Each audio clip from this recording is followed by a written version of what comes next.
Thank you for joining QuickBooks Online Seminar. This is part 1 in discussing the options for setting up a new company on QuickBooks Online.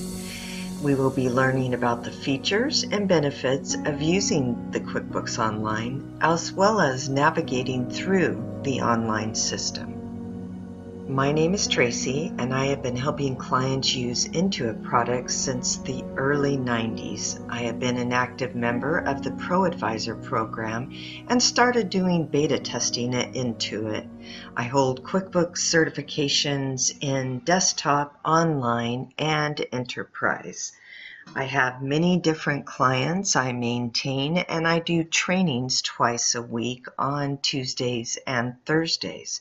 You can visit my website and contact me at quickbooksfromthetop@gmail.com. I also have a YouTube site where you can go on and see different versions. I have the startup for the desktop and online version, along with self-employed.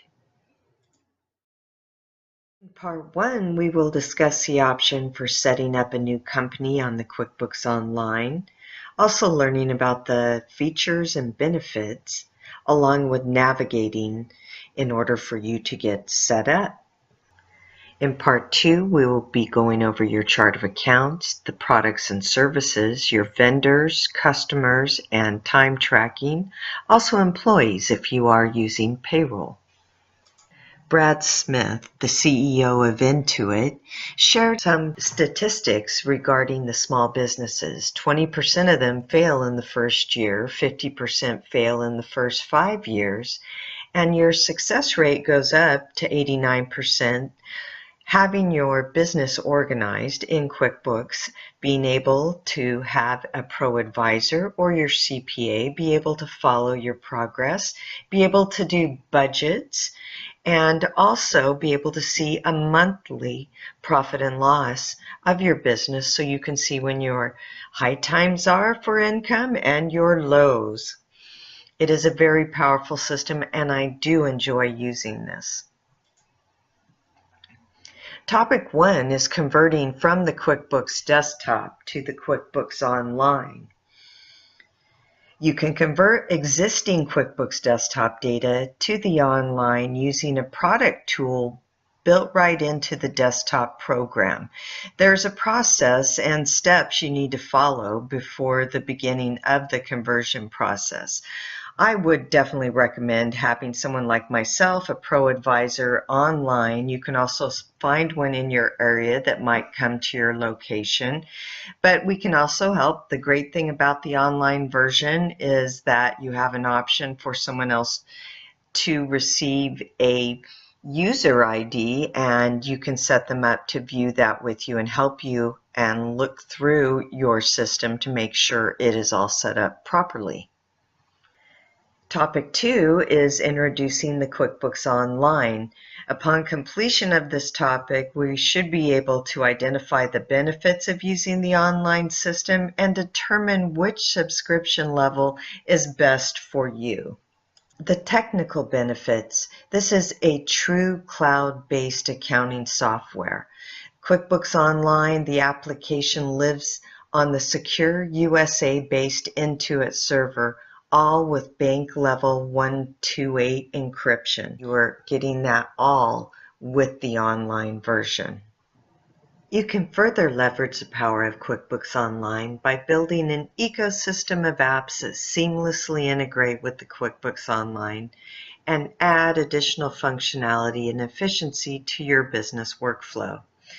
The added efficiency includes less data entry, which should make everyone stand up and cheer. There are apps for expense management, timesheet tracking, importing, exporting, deleting, sales tax, and there are also apps developed for specific industries like HVAC, restaurants, and construction. There are thousands of apps, and more are being created every day, expanding the power of QuickBooks Online. There are 3 different subscription level features. You have Simple Start, Essentials, and Plus. The Simple Start tracks your income and expenses, captures and organizes receipts, and has one user along with 2 accountant users. The QuickBooks Essential adds to it managing bills and has up to 3 users along with time tracking. The QuickBooks Online Plus is the most popular. It does have everything from tracking projects to inventory, managing your 1099s. It has 65 plus reports in it and 5 users with 2 accountant users in there. So which QuickBooks Online would be best for you? We have example 1, which is an individual who sells cosmetics at parties for her friends and others. She doesn't keep track of inventory and just wants to keep track of her income and expenses. She receives payments at the time of sale using the square on her phone or via cash and check. She pays all her expenses by a dedicated credit card. And this is where she would fit in the best, is a simple start program. If she did want to start using inventory, she could always upgrade. The next business example is a dental practice. They are using a third-party dental practice software that manages their billing and accounts receivable. They record their revenue and payments using one customer called patients, and that's in the QuickBooks Online. They buy most of their supplies and pay most of their bill using a company credit card, but have some bills they pay by a check. Essentials lets you manage your bills. That way you can pay them by the check. You have up to 3 users, and you can use the time tracking. In the third example, we have an interior design firm. They have billable expenses, they have inventory items, and they track revenue by designer along with doing budgets and time tracking. They also carry a few lines of specialty decor items in inventory that they use in their design jobs. They need to be able to run a profitability report by designer and would like to utilize the budgets and track time. Of course, the QuickBooks Online Plus is their best option on this. It takes the time to establish your business and your workflows, so make sure you select the proper one for your business. Topic 3 is navigating with the QuickBooks Online. We're going to recognize the steps to manage the company's settings, identify accounting-related preferences, specify the steps to modify your users, and understand the left navigation bar, along with specifying the steps to modify lists. So the first thing, as you're signing into your QuickBooks Online company, they always prefer that you use a Chrome browser. And a lot of times if you're using Mac, they have a Safari as your default. I have been using that and haven't had any issues, but like I said, they do prefer you use the Google Chrome. So you'll put your user ID and password in. And then this is the setup screen. They call it a setup wizard. Well, where you will go ahead and put in your business name, how long you've been in business, and then it asks you to tell a little bit about your work, if you're project-based, service-based, and then also what would you like to do in the QuickBooks. So if you want to track bills, sales tax, this will again help you get set up. Now looking at the navigator bar to the left, this is where you see a dashboard. The dashboard is the main screen that you go to. You also have the options for banking and sales and expenses. But today we want to concentrate on just getting you ready and set up. So over to the right, they have a plus sign, a search, a gear icon, and a help menu. You want to select the gear icon. And selecting the gear icon, what appears is a breakdown of different items that I call the administrative tool, where you go in, you set up your accountant settings, you manage your users, you can customize your forms, you have all your lists. You can also import your desktop data and export data. You can also reconcile and do your budgets through here. We want to set up your company settings by going ahead and putting in a logo, your company name, and your EIN number.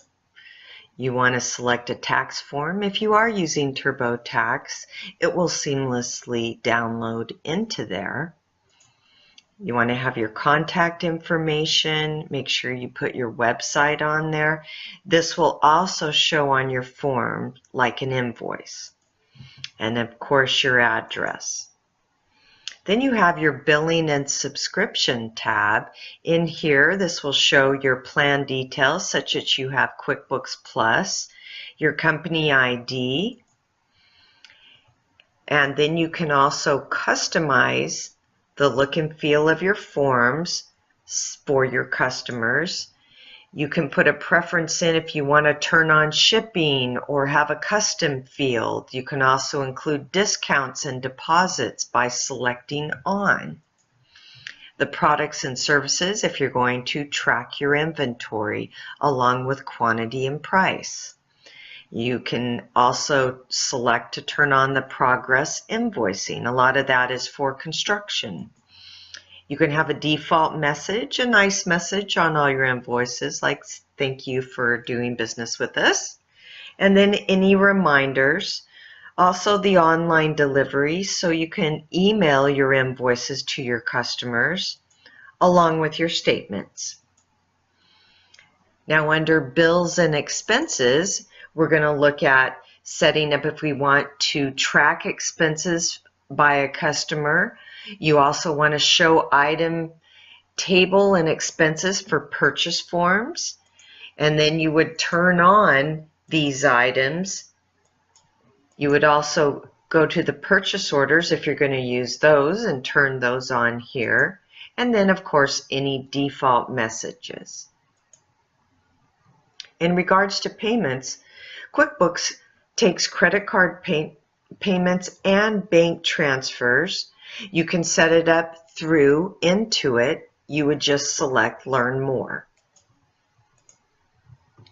And accepting these payments on your invoices is so nice because I can send out the invoice, I can receive the payment within 5 to 10 minutes, an email that states the payment's on its way. If it's a credit card, it usually takes 2 to 3 days. If it's a bank transfer, it can take 24 to 48 hours, I've seen. Now in the advanced settings, we have a top and bottom of this that we're going to show you through a slide. So the top part of it puts in the first physical month of your year. Some people end in June, some people start in January, so you want to select that. Your accounting method if you're cash or accrual.